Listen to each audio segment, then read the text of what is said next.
We begin once again in the Himalayas, where rescue teams are digging through the mud in a desperate search for survivors from Wednesday's flash flooding. According to the latest toll given by police in Nepal, 469 people have been confirmed dead.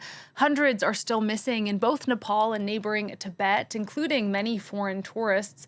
The disaster is believed to have been caused by the collapse of a glacier that triggered a tsunami-like wave of icy debris.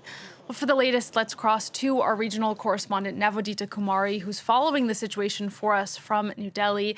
Navodita, what's the latest you can tell us about the rescue efforts?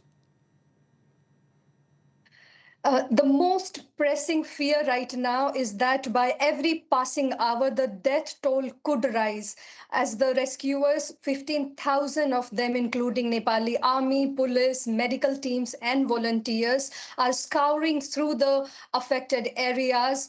And as we know that over 1,300 people remain missing, reported by local authorities, among them 170 Indians and nationalities from over 2 dozen countries. Now, the most challenging part for the rescuer is to reach the most impacted villages, which are completely cut off, and bridges and highways and all the roads leading to the Rasua district have been swept away by the torrent of rain and mudslide.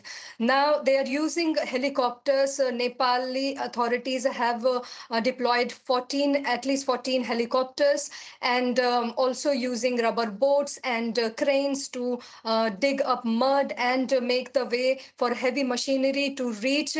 And it's a race against the time because it's been more than 48 hours. So the hope for finding more survivors is fading. And many are now in Nepal questioning the Prime Minister Balen Shah's decision not to welcome any foreign rescue and search team. Local newspapers have reported that instead, the Prime Minister, who's just been elected 5 months ago, has asked foreign funds and rescue material. So it could be not the best of the decision by the Nepali Prime Minister, as we saw how crucial foreign rescue teams are during the 2015 earthquake. We saw foreign rescue teams from Japan, from Europe, from America. They all rushed to the scene and played a crucial role in saving hundreds of lives on time.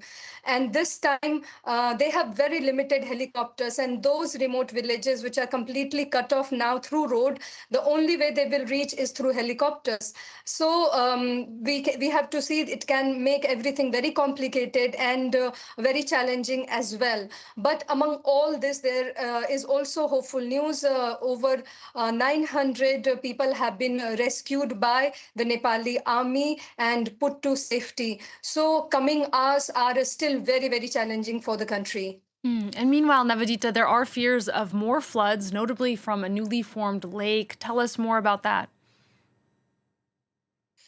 Yes, scientists from both sides, from China and Nepal, have warned that there is a barrier lake which has formed with also debris and mud, and there is a water equivalent of over 10,000 Olympic-sized swimming pool. With that capacity, we can't imagine the scale of devastation it can bring in the coming days.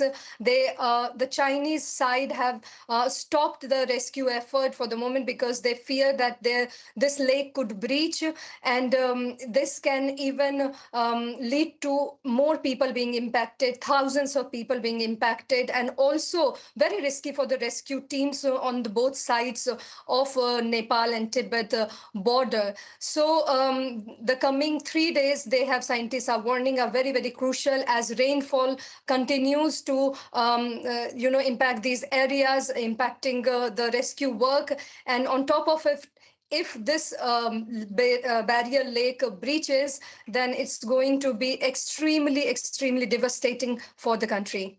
All right, we will be following the situation closely. Navodita, thank you so much, as always, for your updates.